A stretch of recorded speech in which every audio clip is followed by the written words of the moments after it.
Welcome to Sunday Morning Quarterback with Jay Stockwell and Bob Frady.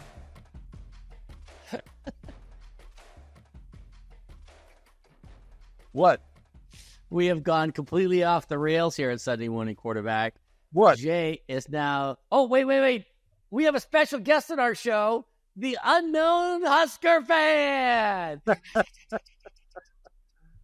I went to the Indiana game, and I am embarrassed. I am absolutely embarrassed. I cannot show my face. Oh, come on. They had a bad day. Like a really bad day. I walked out of the stadium at halftime, and I must have heard 50 times, "Hey, great defense! Great defense, guys! Great defense!" We've been through this before, Unknown Husker Fan. We went to the Minnesota game where, oh my God, it's sold out. We don't know what to do. Same thing with Indiana. Oh, we sold out. What do we do? They're not used to it. Bob, don't worry about that. That was an utter humiliation. To go to Indiana. Why? Okay, here's the question. I understand the football team being humiliated, but why were you humiliated? The Unknown Husker Fan is very successful in this world. The Unknown Husker Fan has things. Why is the Unknown Husker Fan upset? It's college football, for crying out loud. If they win, we get nothing. If they lose, we get nothing. What's the big deal? We are Nebraska. We have 5 national championships. To go there and to get humiliated by a first-year coach who apparently understands the transfer portal and NIL a lot better than we do, with a Heisman Trophy quarterback in his first year. I mean, compare that to okay, let's just start with the first play of the game, okay? The first play of the game. The guy on special teams catches the ball on the 1-yard line and steps out of bounds. That was the first play. That was the first play for Nebraska. Yeah. Not the first play of the game. Okay. Is that no, it was the first play of the game because they... No, right. no, the Indiana already scored. I did watch the game this time. Okay. All right. So is that the guy's fault or is that the coach's fault? Answer me that. It's the guy's fault. No, it's the coach's fault. You can't blame the coach for that. He's the freshman. He's excited. You want to get into coaching discussions, we'll have no problem with that. But that particular instance, the player has to be aware. It's like if a kid drops a ball, you can't blame the coach. This kid listen, he's just trying to make a big play. He's trying to do something special. He's all geeked up, and he steps out of bounds. Terrible play. Needs better situational awareness, but he's a freshman. Our special teams... Indiana has 375 transfer students with an average age of 42. It's like these guys are so old. Yeah, the quarterback is 24 years old. I'm surprised they don't have brass knuckles under their uniforms. It's like they have a bunch of old players. We have a bunch of young players. It's like it was an ass whooping. It's no big deal. Bob, the special teams have sucked all year except for Brian Buschini. We don't even have a kicker. They didn't even try a kicker. We had 5 fourth downs and then went for 4th down 5 times, didn't get one because we don't trust the kicker. We will get to that. Okay. All right. The thing is if I had told you we would be 5-2 at this point in the season, would you have a bag over your head? Not Bob. It was 56-7. That's why I have a bag over my head. 56-57 or 8-7. It's still a loss. It doesn't matter. I was ridiculed. Well, that's going to happen anyway. So it's like you should be used to that. It's like I was in Las Vegas. I was like, I'm going to take Nebraska with the points. I'm going to bet the under, and I'm going to bet that Dante Dowdell scores a touchdown. This is easy peasy money. It's like $550 on that parlay. I'm going to do it. But this is why Bob Frady doesn't gamble, because that would have been a bad bet. So I did not gamble. And I saved $100 by not playing a parlay, which is why people shouldn't gamble. Don't listen to those apps. Those apps are bad. It's like this. Listen, it's a loss. It happens. All right. Can we move on to the other coaching issues? All right. What would you like to talk about, Unknown Husker Fan? We can't run the ball. Can someone call Coach Osborne down to the office for an afternoon and talk about running the ball and how to do it? So why couldn't we run the ball today? Why? Because apparently we can't block people that weigh 20 pounds less on average on the other side of the ball. Wrong answer. The answer is They were playing run blitzes almost every down. They were pressuring the quarterback. The problem wasn't being able to run the ball. The problem was knowing what to do with the pressure. And there, I grant you, Unknown Husker Fan, was a tremendous failure on the part of the offensive coordinator of Nebraska, which we have been complaining about for at least a year. He left his offense out to dry.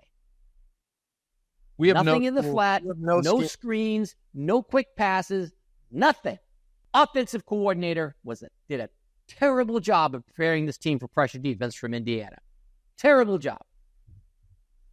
That I will grant you, Unknown Husker Fan. Oh, wait, it's Jay Stockwell. Holy cow. I didn't know who that was. It's getting hot in the bag. But, oh, my God, it was so embarrassing, Bob. It was, so painful and embarrassing. We did a college tour. We took George to Notre Dame, to Purdue, to Indiana. We toured the place. We got down there. We were in such a good mood. It was a beautiful day, beautiful afternoon, right? And it was just an absolute disaster. It was a beatdown of epic proportions. It was a It makes you wonder. You have a bye week, and sometimes this happens. Teams come and have a bye week, and they're flat. Like, what happened in preparation that made you so unprepared? Like, the coach for Indiana, have you ever watched this guy? He's like, he's good. Kurt It's Signetti. like, you all suck, and we're going to kick your ass. And if he believes that, and his team believes that, what happened with Nebraska? I am not an offensive coordinator. I cannot imagine how hard that job is. But I know if you're facing pressure, you need quick outlets. The best way to defeat pressure is quick passes. Yeah. Nothing in the game plan was There were so many long cross-field passes, like the third option on Dylan Raiola's reads. 3 interceptions, 2 fumbles, 5 turnovers in the game. And look, look, every phase defense. Like, where did our defense go? Like, what the heck? The polar bear is in hibernation right now. He got run over. Yeah. And Robinson got run over, which was surprising. And, I would never necessarily say that to their face because they 495 yards offense. They did what they wanted to at will, even with a backup quarterback. They did what they wanted to, which the means second that quarterback was just as good. That to me is a scheme issue. It's just the scheme. Curtis Rourke, that is a definitive. Now he's out 2 games because I guess he lost a fingernail. What is he, like 40? He's 24. He's 24. It's like if you came back and had eligibility, you'd be the same age as that guy. It's just, hey, listen, Indiana played a masterful game.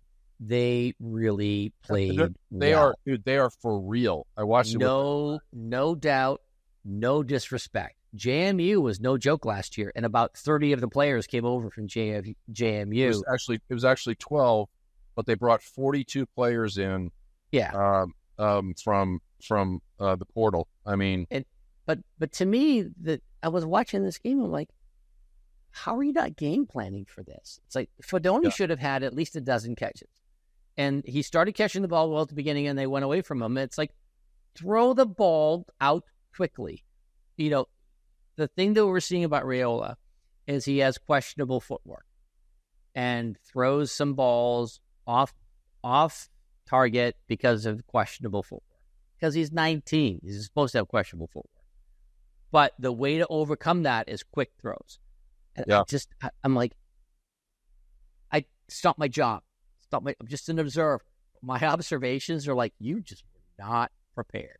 What do you think Ohio State's going to do next week? We're about to go from the frying pan into the fire here next week. We're not going from the frying pan to the fire. We're going from the frying pan to the inferno. Dante's Inferno has like 12 levels, 7 that they talk about, and like 12 is Nebraska versus Ohio State, and you're rooting for Nebraska. Bob, this is my concern.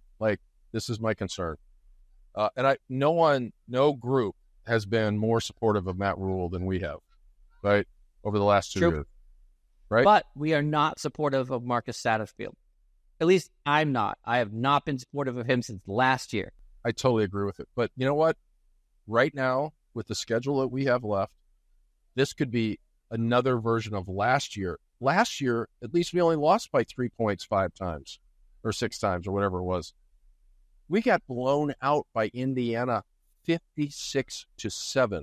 Listen, Okay. if you had gotten blown out by Ohio State 56-7, would you be as upset as you are now? Would you put the bag on your head? Yeah. No, you would not. You would not. I'm So not going either Nebraska is a shit-tastic team, or What is Indiana's that? really Fantastic. That's like, it's like if you take a shitty team and raise it to a whole nother level, or drop it to a whole nother level, that's shit-tastic. Or Indiana's a really good team. They're really well coached. They know what they're doing. They have a plan. They're a good team, So yeah, you might lose by 40, and okay, it happens. You have a bad day, and they're going to lose by 50 next week too. Okay, still 5-3 at the end of that. I hope not. I hope they literally learn from this. Let's talk about the writers. So Stryker, here's where we find out a lot about Rule and his staff's ability to develop talent. Not next Saturday in Columbus, but in the final 4 games. This is my worry.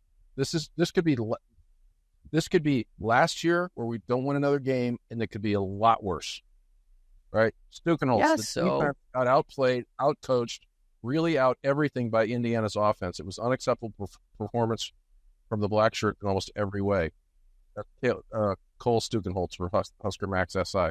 Callahan, Rule has his work cut out for him mainly because his offense is seemingly lacking an identity. Oh my God, is that an understatement? We can't run. We can't throw. I mean, the schemes seem just basic. Listen, you can't run against an 8-man box. It's like even Derrick Henry would have trouble running against a pressure defense box that was run blitzing left and right. All around that with the quarterback in the country. You gotta go around it. And the offensive coordinator, once again, as we've been saying consistently for the last 12 plus months, is out of his depth. It's like, I'm sorry. He's probably a wonderful guy. Love to have him over for a barbecue. We probably have a lot in common. But when it comes to game planning, I'm like, what do you do? I don't understand it. I don't get it. So, Chattel, my buddy Tom Chattel. Indiana in Game 7 of the Siganetti era was more physical bunch. That's confidence, that's purpose, that's coaching. We thoroughly outcoached in every phase of the game: offense, defense, special teams. There was no winning part of the game. I saw nothing. A scorecard for every part of the Nebraska, and it was like F's across the board. It's like freshman year for some Nebraska people. Like, I got F everywhere. I drank too much. This is what I love. Arnie Just from the Lincoln Journal-Star. Where do we even begin here? The game was a masterclass in offense, defense, and special teams malpractice. I mean, for real. You know how I think about the writers, the nattering nabobs of negativity.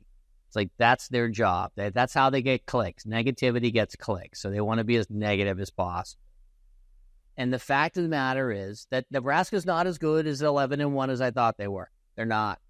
But you know what? I'm not going to root against them. I'm not going to say they're going to lose every game, because what's the joy in that? Oh, yeah, my team's terrible. I want to just root against them. Like, screw that. I'm a fan. I believe that they can win every single game, even when they're outclassed. And I'm not worried about it. What's going to happen at Ohio State? We're going to get... they're going to get thrashed in Ohio State. They're going to lose by 30. Then we got UCLA at home, who just beat Rutgers on the road. Toss up. Okay. At Southern Cal. Who just lost to? Yeah. Who'd they lose to? Who'd they lose to? They lost to Maryland. Oh, yeah. Like, toss up.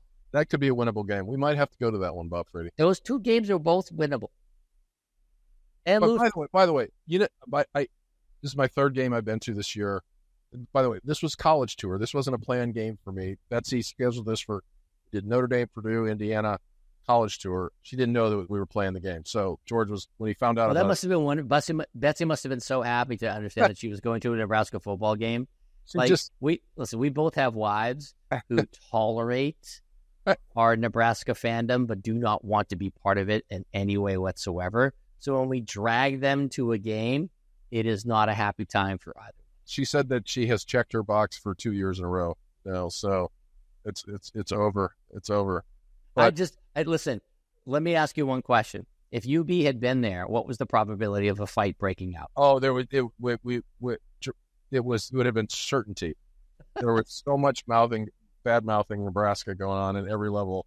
This guy, as we were walking out, this guy came right past me and got right in my face. And I one step to the left, and I could have crushed him against the tunnel wall. I mean, and I just kept on going. I would not be able to resist the bait. I would just, because, I'm clever enough I'm not the normal Nebraska fan. I actually know how to string a sentence together. So this is why I don't go to away games. I do not go to away games. So we got Southern Cal on the road. Again, we may have to go to that just out of a principle. No, because the last time we went there, we almost got in a fight. Not going again. And Wisconsin at home. Wisconsin's playing better. Luke Fickell's got them, toss up. Yeah. And then at Iowa, but Iowa just got beat by Michigan State, so that's looking one. Iowa is a shit show. So there are 3 victories in there. There are no victories in there. Who knows? All right, so this is why we play the game. Your 11-1 is out the door. So it's gone. It's gone. But you know what? Here's the thing. If I guess 11-1 or I guess 5-6, there's no difference. Like none. 11-1, I have to buy like a T-shirt or something. It's like a tax. Like where I have to, look at me, we made the Sugar Bowl. I can't buy a shirt. Like I don't have to do that now. So it's actually kind of good. And if Nebraska makes the Duke's Mayo Bowl, I am not buying a shirt. We're 5-2. We have 5 games left. Ohio State's a loss. UCLA's a win. Southern Cal on the road is going to be tough. That's a loss. So 6-3 at that point. Wisconsin at home, maybe. So I think we can get. I think we can get to a bowl game. That's about all I'm going to say. I think the thing that we both need to understand is we are terrible prognosticators of the future of Nebraska football. We have no clue how they're going to do on any given week. We thought that this would be a competitive game. How hard is it with the talent we have? I would argue that we have at least the same talent as Indiana. Now, they're more experienced, no question, because of all the transfer portal guys. But our talent is why is it so hard to coach running the ball? Why is it so hard to adapt the passing game to them filling the box with 8 players? It's coaching. It's coaching. Exactly. Thank you. It's coaching. It's offensive coordination. It's coaching. Yes. Listen, if we had lost 52-51, people would have been much better. Yeah. They'd have been fine. I would have taken 35-14. The fact that you can't even put up a fight offensively, it is offensive.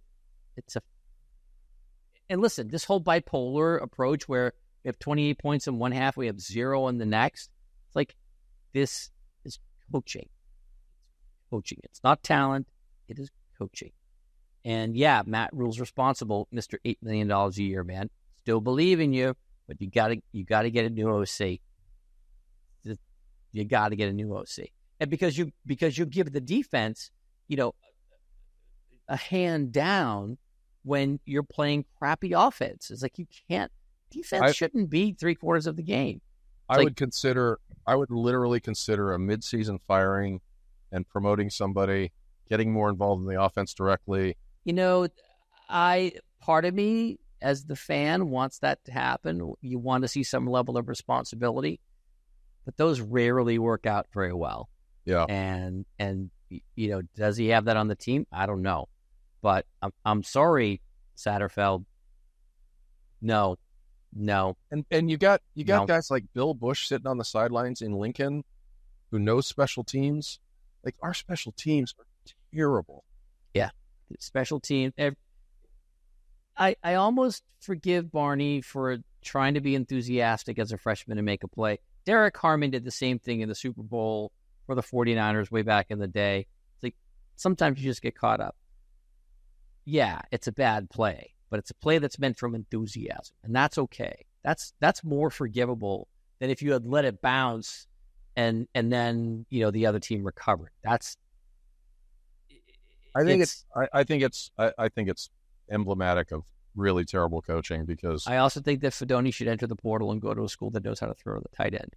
It's like the kid's being underused. it like, was just throw him the ball. so good to see him actually. That was the one bright spot of the game was see Fedoni Run a 5-yard button, throw him the ball, let him run people over. It's like, this is not hard, people. This is not hard.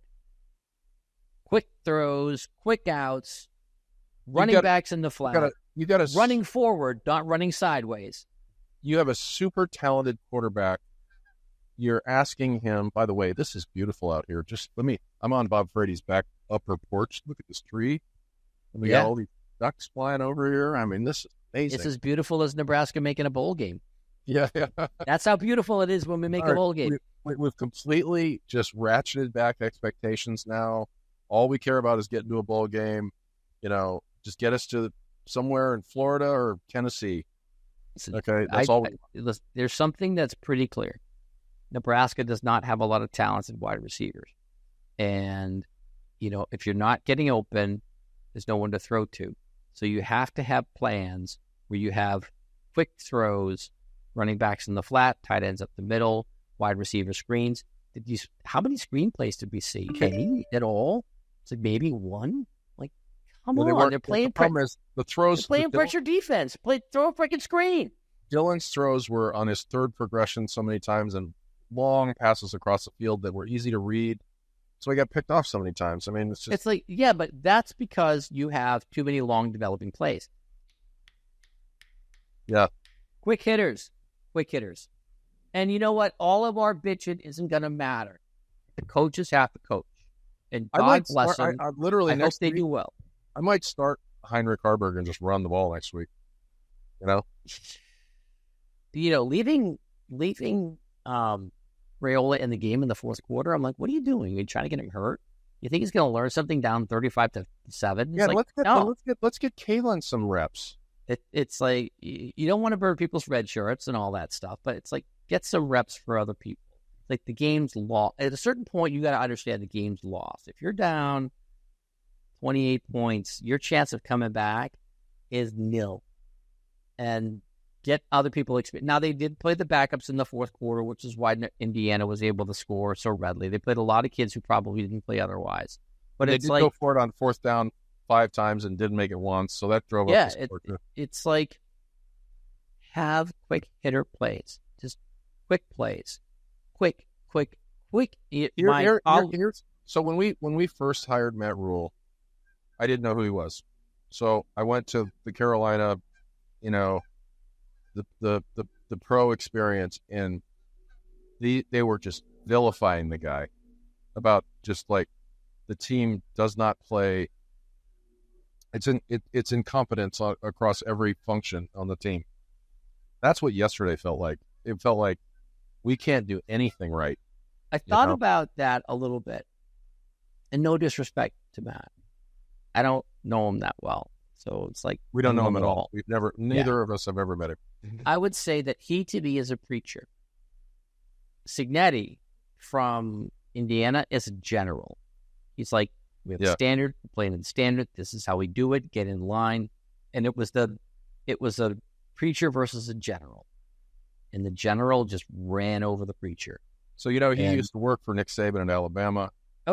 His dad hired Nick Saban at West Virginia. So there's a Nick Saban connection here. Yeah, but he'd seen it. When he went to Elon College to prove himself and won there. He wins everywhere he goes. Yeah. Everywhere he goes, he wins. And you know what? He did a great job. Hats off to Indiana. They did a fantastic job. Now they were the better team, the better players, the better scheme, the better coaching. There wasn't a single aspect of the game that we didn't get beat on. I mean, it was a thrashing. They were just better, and you have to tip your hat to that. You have to respect that. You don't have to like it. You don't have to think that your team couldn't have done better. But listen, sometimes you get your ass handed to you because you're not prepared to face what you face. And you know what else? Some people were calling their little stadium 52,000 a kiddie pool. It was actually a very cool stadium. Now, it's really antiquated, long lines for food and stuff like that. But once you're in, they have a trough in the bathroom. Yeah, is exactly Got right. a trough in the bathroom. Wow, that's It Indian took soul. forever just to get into the thing, like 30 minutes in line just to scan your tickets, and it was just Listen, really. Indiana's not used to winning games. They haven't had a good team. Yeah. Antoine Randall L was the last big player from Indiana. Yeah. It's like they suck for so many years. Once you're in there, why invest? Once you're in there, it was cool, and I got to tell you, their band is very good. I'm a guy. I would say this to Indiana: enjoy it while it lasts, because he's going to USC in 2 years, if not even sooner.